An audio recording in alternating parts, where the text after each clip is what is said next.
अगर आज कोई भी आम आदमी रास्ते पर उतरकर अपने मांग के लिए, अपने अधिकार के लिए, अपने हक के लिए आंदोलन करता है तो प्रशासन उसे उठाकर जेल में डालती है, डंडे से पीटती है। फिर वो चाहे एसएससी प्रोटेस्ट आंदोलन हो, लुधियाना में पर्यावरण रक्षा आंदोलन हो, दिल्ली में किसानों का आंदोलन हो, कर्नाटक में आशा वर्कर्स का आंदोलन हो, महाराष्ट्र में मराठा आरक्षण का आंदोलन हो। भारतीय संविधान के अनुसार कलम 19A और कलम 19B के तहत हर भारतवासी को आंदोलन करने का अधिकार है, बोलने का अधिकार है, आवाज उठाने का अधिकार है। लेकिन आज यह कोई आवाज उठाता है, बोलता है, आंदोलन करता है तो उसे उठाकर जेल में डाला जाता है या तो लाठी से पीटा जाता है। आज हमारे ही स्वतंत्र देश में हम लड़ नहीं सकते, हम आंदोलन कर नहीं सकते।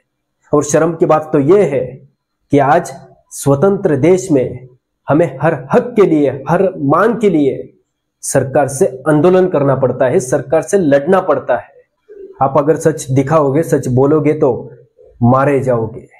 आप अपने इस स्वतंत्र देश में खुलकर बोल नहीं सकते, अपने आंखों के सामने करप्शन होता देख के रोक नहीं सकते।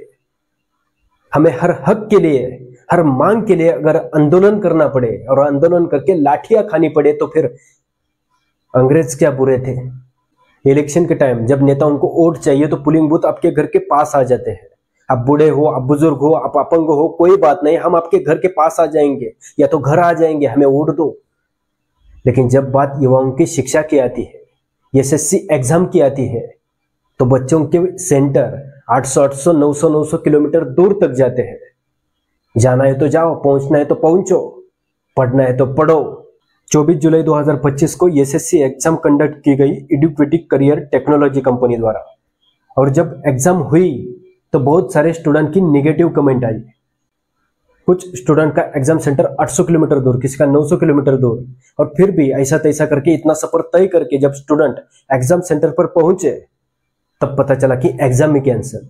कुछ जगह पर तो 15 मिनट लेट एग्जाम चालू हुई, कुछ जगह पर लोकेशन ऐसे थे एग्जाम सेंटर के, नीचे भैंसों का तबेला और ऊपर एग्जाम सेंटर। कुछ जगह पर बायोमेट्रिक फेल, सर्वर इशू। कितनी बुरी बात है। पेन अभी एक बच्चा अभी एग्जाम देके कल आया है, या पेपर की क्वालिटी देखिए, और ये पेन जो आप पकड़ भी नहीं सकते, रफ के लिए दिया जा रहा है। किस पे रफ वर्क आपको स्क्रीन ब्लर रहेगी। मैं पूरा पेपर ब्लर स्क्रीन पे देके आया हूँ। तो यहाँ पे आप देखिए, यहाँ पे टाइम विद टाइम चल रहा है यहाँ पे, और उसके बाद एग्जाम लाइव है, और यहाँ पे अंदर में आप अंदर का माहौल भी देख सकते हैं। माहौल देखिए।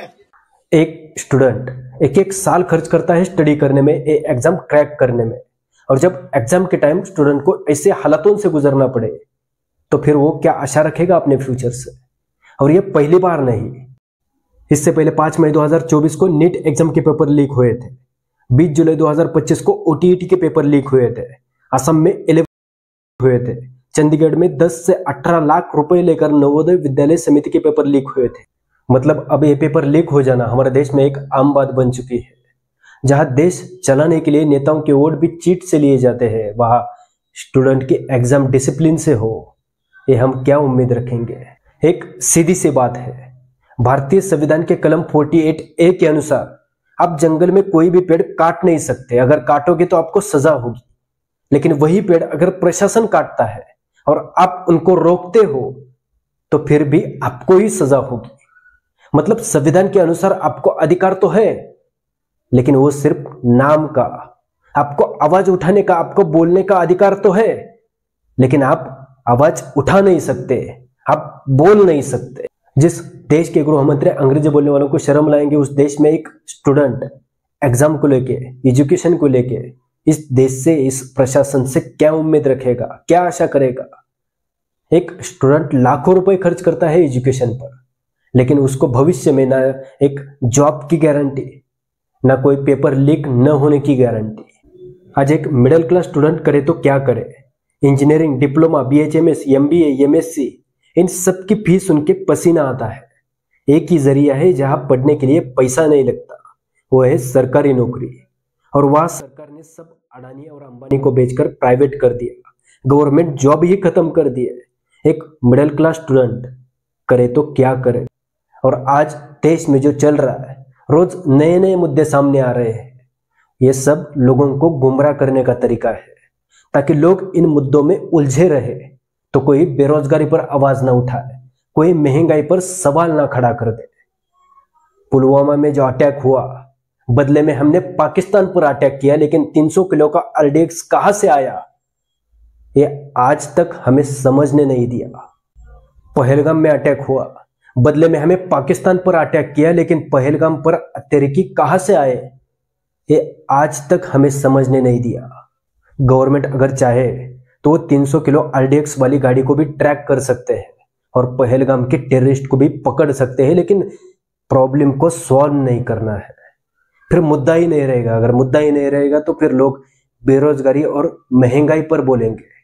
इसलिए 350 साल के मरे हुए औरंगजेब को जगा के उसके कब्र का मुद्दा बनाओ, लैंग्वेज का मुद्दा बनाओ, जात पात का मुद्दा बनाओ, आरक्षण का मुद्दा बनाओ। सिर्फ कोई करप्शन, इन्फ्लेशन, अनएम्प्लॉयमेंट के मुद्दों तक नहीं आना चाहिए। बस जो जवान इस देश की रक्षा करता है, जो किसान इस देश को अन्न देता है, जो शिक्षक इस देश का भविष्य घड़ाता है, जो विद्यार्थी इस देश का भविष्य है, आज सब न्याय के लिए रास्ते पर उतरे हैं और सरकार इन्हें डंडे से पीट रही है।